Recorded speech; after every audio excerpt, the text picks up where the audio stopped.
Welcome back to Change Ed. Changed. That was a delay. That was a long delay. We'll get there.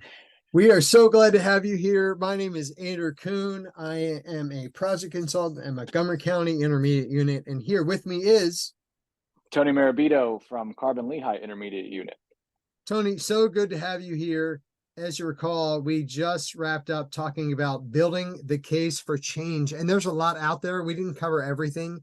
We just covered some of the highlights, but there is so much more, and that could have been a podcast all by itself of itself. But we are on the move. We have a lot to cover. We have a lot to talk about. And this month, we are going to talk about phenomenon.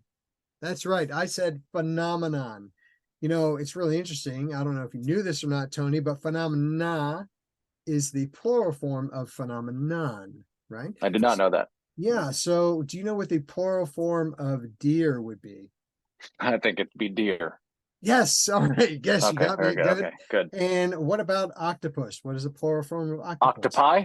Oh my gosh. Look at that. You can just put that whole plural concept into your little phenomenon bucket and stir it around and have a lot of fun with that. But maybe we should start at the very beginning of this concept. And I'm going to ask you, what is phenomenon? Well, I had to do some research for this because I wanted to make sure that I got this correct. But I found my favorite definition was an observable event in the natural world. What do you think about that?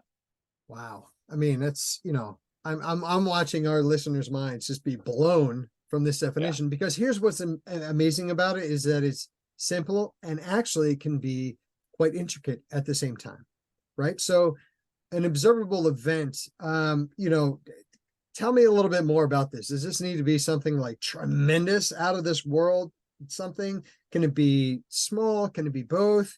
Can you put any more parameters on this definition? I think it can be great and it can be small. I think it can be something that just connects to our life. I think it can be something that we just observe and see it when grass gets wet, and the next day it's longer and you have to get that lawnmower out in the summer. That's a phenomenon. There's so many phenomena out there, and I think it's so important that when we talk about phenomena that we actually relate it to the kids' lives and make sure that there's some kind of connection there, because that's going to be that hook that science teachers need, that all teachers need, to get their kids interested in the topic they're about to learn. In so many ways, for so many different reasons in education, we kind of lost aspect of this idea of curiosity, and science is so much about curiosity, and phenomenon is at the heart of that curiosity, asking questions, wondering why something works the way it does, not necessarily coming at it from an aspect of like, I have solutions, I can find the answers, there are answers for why this works this way, but asking those questions, right? At one time, Sir Isaac Newton said, I wonder why this apple fell, right? Whether or not that really happened, who knows? But why are things falling to earth? Why is this happening? Like, there were all these questions that were asked and things that we were curious about. And now we have so many more reasons that we think we understand, right? But nothing is ever set in stone. This is like, as of now, here's what we know. But phenomenon allows you to just ask those questions and just be really curious. And when you start looking at the world through the lens of phenomenon, it's really hard to turn it off. And my favorite thing about phenomenon was it doesn't have to be extraordinary, right, to be phenomenon. It can be really simple. My son keeps asking me this question. He says, Dad, how does wind work? Why is there wind? And I'm like, man, that's a really good question. Like we went really deep on this wind conversation. Like, why, how does it work? And you can't even see wind, right? But you can observe it from the effects of wind, but it's one of those phenomenon questions that you can dive into. So I guess my question is, why does it matter? Why are we having this conversation? Well, I think you kind of hit the nail on the head before when you said it sparks curiosity, right? We have lost that a little bit in the classroom, and I think by sparking curiosity, it leads students to be able to question things, right? And now with all the internet and chat GPTs and all the stuff at our fingertips, we can kind of dive in a little bit more and understand more than we ever have, right? So if we can just trigger something in a student that makes them interested in a relevancy, like let's say that they're a huge sport fan, why does a football spiral so much better through wind or out of this quarterback's hand, or to tie it to something that's interesting in their lives. It's big soccer season now. I've been hearing from a lot of my niece and nephews, why does Why do certain kids that are the same size kick a ball harder than the other kids? So there's so many things that we can pry into here and just pique interest. That this phenomenon should be how we start, most of our lessons, just to intrigue kids and get them thinking.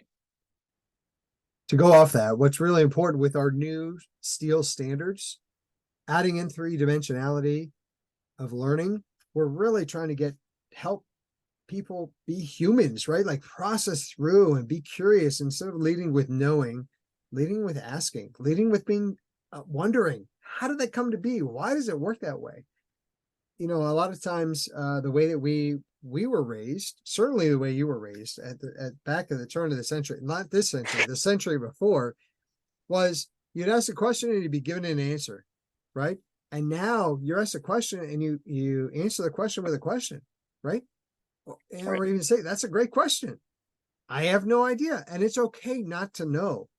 It's okay to be in a spot where you don't have all the answers, especially now. We talked about AI before, right? There's AI out there. AI knows. I don't know. AI.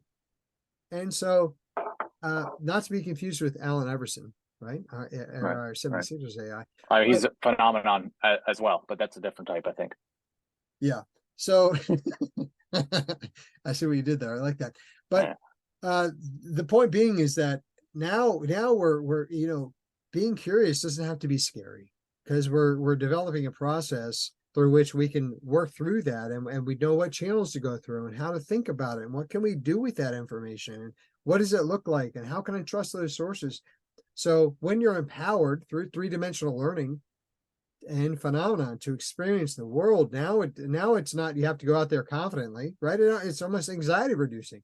Now I'm allowed to be curious about something. I'm allowed to ask these questions, and I'm allowed to go as deep as I want down this rabbit hole, whatever rabbit hole it might be, and really learn and experience and take in so much more. And there's a lot of it's almost like a pollinator, right? Like bees aren't actually there to get the pollen on them, right? Like that just happens, and then you kind of spread it as you go other places. So there's other learning that happens through using phenomena. Yeah, and I think you touched upon earlier, it doesn't have to be this phenomenal task or this phenomenal observation that you have to make. I was talking with a kindergarten teacher the other day during our elementary meetings, and her first topic in kindergarten is push and pull, right? So we were trying to think of phenomena that relates to that. And we came up with like a yo-yo, dominoes, pinball machine. Like it's just something simple that kids might really, find interesting, or at least have some background knowledge of, that can kind of spark this interest in them. It doesn't have to be this crazy observable video that only happens once in your lifetime. It's your daily things that happen in your daily life that can really spark this kind of questioning that we need from our students. Yeah, when I kick around this idea of why does it matter, actually a person who instantly comes to mind is Brett Molding. Brett Molding is one of the authors of the Next Generation Science Standards, and really foundational, I should say, and phenomenal himself, but foundational in the mindset that it goes into learning science the way that we're talking about learning science now, and doing science and thinking science, right? All these aspects. I had the opportunity to sit down with him not too long ago, and we had a great conversation about STEELs, what it means for Pennsylvania, what it means for students, for adults, for science classroom, educators, all across the gamut. And he said it best, and I can't even recapture his words. I actually just want to share part of what he said when he was asked, why does phenomena matter? So let's take a listen. We have to find a motivation. And one of the things that motivates students are things that are relevant to them in their lives. So we don't there's a phenomenon in, I can't remember what but it's a box car that they steam clean the inside out and put the lid on it. And so when the water condenses, the steam condenses, there's no air pressure on the inside because there's no air, there's liquid water, and the collapses. Not interesting. No kid is going to, that happened one time in the history of the Union Pacific Railroad. One time. But you can go out with a jug of hot water and pour it out, put the lid on and throw it on the snow, and it collapses. And I've done it with milk jugs. Not intentionally, I've gone out to thaw out my free faucet for my cow to water my cows. I'll pour it on the top, thaws out, and I can lift it up. Otherwise, it's frozen, and I'll put the lid back on, throw it down, and it just crushes that. Now, if I see that and can do it, and maybe it's connected to my life, and later on I can take a water bottle and do the same thing with it, now I have a phenomenon that is relevant to the kids. The boxcar is not relevant to anyone except those guys get fired for putting the lid on that boxcar. The rest, but yet it's a phenomena. Phenomena don't need to be phenomenal, and the ones that are relevant in kids' lives are what you're after. You want to find phenomena that are relevant, and even if it's fantastic, like Arches National Park, then find something that is not that's not fantastic, like that. You don't. I used to be able to point your road and see 50 potholes, but there's no potholes down there anymore. Not today. Not today. Give us another winter. Yeah, but that pothole is caused by the same thing as Arches National Park. The weathering and erosion of a freeze-thaw cycle. So I want to get, even if I play with something that's fantastic, I want to bring it back to hands-on investigation that kids can do. Showing them that boxcar is very different than having them put hot water into water bottles, put the lid on, and drop them in an ice bath and watch them collapse. That's relevant. You can use the fantastic thing, but make sure that you make it relevant in their world. Use leaves off of trees or roots of grass instead of talking about the structure of an organism they'll never see in their entire life. Like I say, there's a lot of words there, right? Like he said, a lot. Right. And I think it's fair to say that I wouldn't have captured it the same way. Do you agree or disagree? I completely agree. You're supposed to disagree. You're supposed to disagree and say, I would have, come on. That was a softball. Sorry. What was your takeaway? My two biggest takeaways: relevance. I think it needs to be relevant to the student lives. It makes it more interesting for them. Life connections you mentioned in there. And I think we kind of touched on it earlier, but the phenomenon doesn't need to be phenomenal. I think those two big pieces, this doesn't have to be an outlandish new thing that we bring into our classrooms. Something that is easily seen, that connects to our lives, I think is the most relevant to our kids. And I think that's where they're going to learn the most. How about you? What'd you take away? I would say the biggest thing was I heard equity, right? Like this is not about big box science that, learning things that are far away from you that you might never ever see or come across. It's about learning science right here where you are. So, our podcast is coming from the eastern side of the state. It could look should look totally different on the western side of the state of Pennsylvania. Not that it's any less relevant, but it's relevant to those individuals and has a meaningful impact. And really, it's science that you end up thinking about all the time. That you're going to be changed by that science class, because then you feel empowered to be like, I want to find more phenomena, right? Like I'm curious about learning more. It can happen right here where I'm at. It doesn't have to happen on the other side of the earth. In an event that happened 130 years ago, it might never happen again, right? It's something that you can see.